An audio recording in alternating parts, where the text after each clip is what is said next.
চার মধ্যে বাদাম খায় মানুষ? না না, চার সাথে বাদাম খাওয়া যাবে না। বাদাম আর চা মানুষ একসাথে খায়? পেঁয়াজের সাথে চা খায় কোনো দেখছো? পেঁয়াজের সাথে চা খাওয়া এটা হচ্ছে বোকামি। ওই চা তোমার চা খেলেও কিছু কিছু মানুষ আছে গ্যাস করবে, আবার পেঁয়াজি খেলে তো গ্যাস করবেই করবে, এটা 100%, এটার আর কোনো মানে কমতি নেই। তুমি নিজে অসুস্থতা হওয়ার জন্য এটা খাচ্ছ। তোমার শরীরের স্বাস্থ্য, তুমি যদি স্বাস্থ্যকর খাদ্য না খাও তাহলে তো তোমার স্বাস্থ্য ভালো থাকবে না। থাকবে কি? মুড়ি দাও, চাই মুড়ি দিলে খাইতে ভালো লাগবে।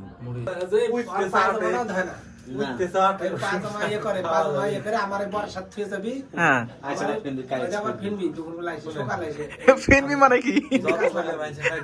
ও ওটা কি পরে গাছ লাগা কি? জিন্সের প্যান্ট।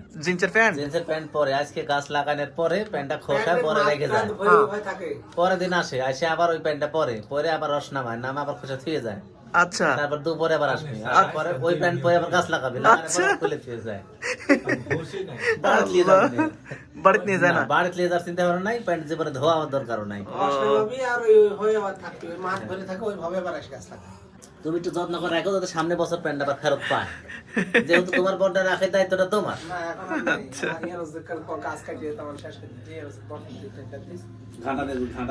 খেজুরের গাছ আর নাই? ও হয়, আমি গেছিলাম সেদিন, গাছ আর নাই। পানি খেলে আমার একটু মাটি কেটে চালাতে হবে,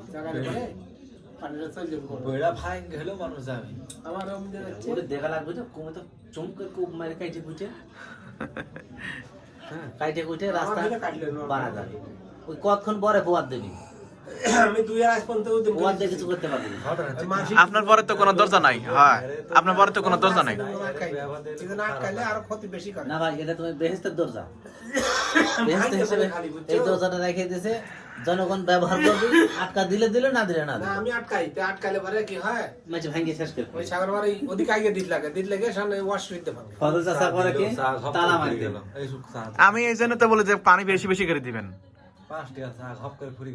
এক গ্লাস, এই যে গ্লাসটা আছে না, এই গ্লাসটা পুরো পানি না দিলে আমার একেবারে ব্যাপারটা 500 টাকা আমার মানে লস মনে হয়।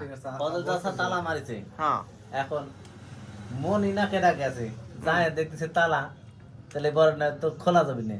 এখন করছে কি, শোলা ভাঙছে, শোলা ভাঙে তালা ওকা বুঝে দিছে, করছে তালা খুলিস দেখিস কি মরদ তুই।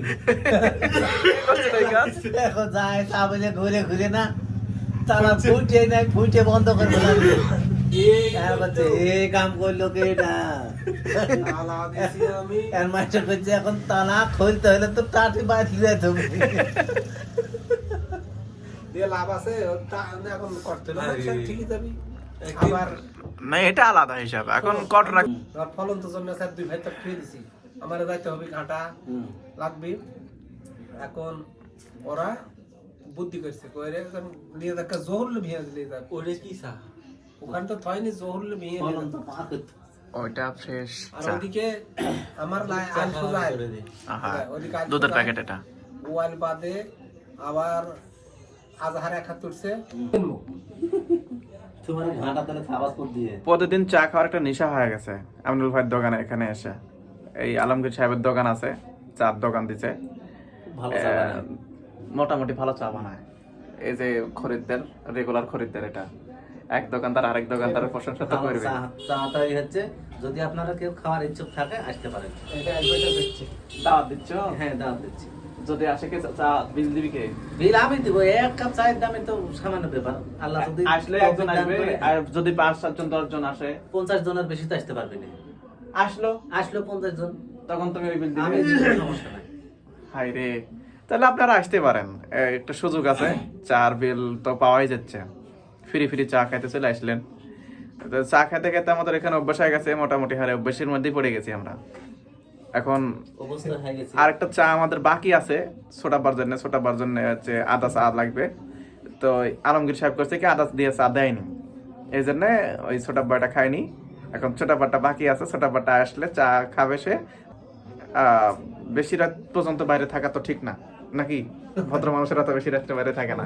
এই যে আমার মুরব্বী, সে এখন বাড়িতে যায় শোয়ার চিন্তা ভাবনা করতেছে। প্রথমে সে আসার পরে বলছে যে আমার মা বাড়ি যেতে বলছে, এই বললেন না, মা বাড়ি যেতে বলছে, আগে বাড়ি যেতে হবে। এটা হচ্ছে বিষয়। আমিনুল ভাই, হ্যাঁ বলো। চা তোমার কেমন লাগলো? আলহামদুলিল্লাহ খুব ভালো লাগছে। তুমি কি রেগুলার খাও, প্রতিদিন খাও? আমি রেগুলার কফি একটা করে খাই, প্রতিদিন প্রতিদিন একটা করে কফি খাই। আর যদি এই সাইড সুট থেকে দু একটা আসে তখন না কি আমি এটাও ভালো? একটার বেশি চা খাই না, কেউ যদি দেয় তাও খাই না। ও আচ্ছা আচ্ছা, তাহলে এটা ঠিক আছে, নিয়মের মধ্যে না যেটা আমি কিছু- একটার বেশি চা, যখন আমি 2টা চা খাবো তখন আমার রাতে ঘুম কম হয়। আচ্ছা আমি ওই জন্য আমি কেউ যদি দিয়েও থাকে তাও আমি খাই না। আমি টাকা দিয়ে কিনে খাইলেও একটা, কেউ খাওয়াইলেও একটাই। আচ্ছা আচ্ছা আচ্ছা। তো এই জিনিসটা আমিও কখনো বুঝিনি যে চা খেলে মানুষ বলে ঘুম হয় না, ঘুম কম হয়। আমার কখনো এটা মনে হয় না। আমি 2-3টা চা একদিনে খাইছি, তারপরে এরকম কখনোই আমার মনে হয়নি যে চা খাচ্ছি আর এই জন্য ঘুম কম হচ্ছে। আর আমার কখনোই চিনিতে চা খাওয়ার কোনো অভ্যাস নাই, আমি চিনি ছাড়া চিনি মুক্ত চা খাই। আর আমার তো চা আমি আমি যখন চার অর্ডার দিই দোকানে যায়, তখন এই দোকানদার অবাক হয়ে আমার দিকে তাকায় থাকে, যে কি রে ভাই, আপনার কি এই বয়সে কি ডায়াবেটিক্স হয়ে গেছে, এই সেই হাবি যাবি অনেক ধরনের প্রশ্নও করে। তো আমি বলি যে এরকম ব্যাপার না, কোনো সমস্যা না। আমি আমার এই সমস্যাটা মানে এই অভ্যাসটা হয়েছে ইয়ার থাকতে। আমি যখন হচ্ছে আমার এই এইচএসসি পরীক্ষা দিই, তখন আমি দাওকান্দি থাকতাম। আর দাওকান্দি থাকতে থাকতে তখন আমার এই যে রাত্রে জাগার জন্য এই রাত্রে 12টা-1টার দিকে মধ্যরাত্রে আমরা চলে যেতাম দাওকান্দি বাজার, একটা মামার দোকান ছিল, টং দোকান, ওইখানে যা চা খাইতাম। ছোট বা যায় না, আপনারটা তো আসেনি এখন। না না মা অসুস্থ, মা এমনি কাশতে কাশতে করে হচ্ছে না কেন। মুরব্বি চলে যাচ্ছে চা না খেতে। আরেকটা বার ডাক দিয়ে বলো। না না থাক, আমি এই শোনেন, আমরা চা খাওয়ার জন্য ডেকে নিয়ে আসা হলো, আর আপনারা থাকবেন না এটা। বলো আমার খাওয়া হয়ে গেছে, ভালো মনে করা হয়ে গেছে। হায় রে, না ছোটাব্বা যায় না ছোটাব্বা।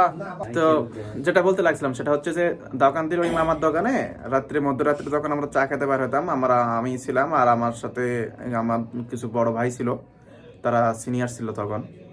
তো তারা বাইর হতাম 2-3 জন, যায় তখন চা খেতাম।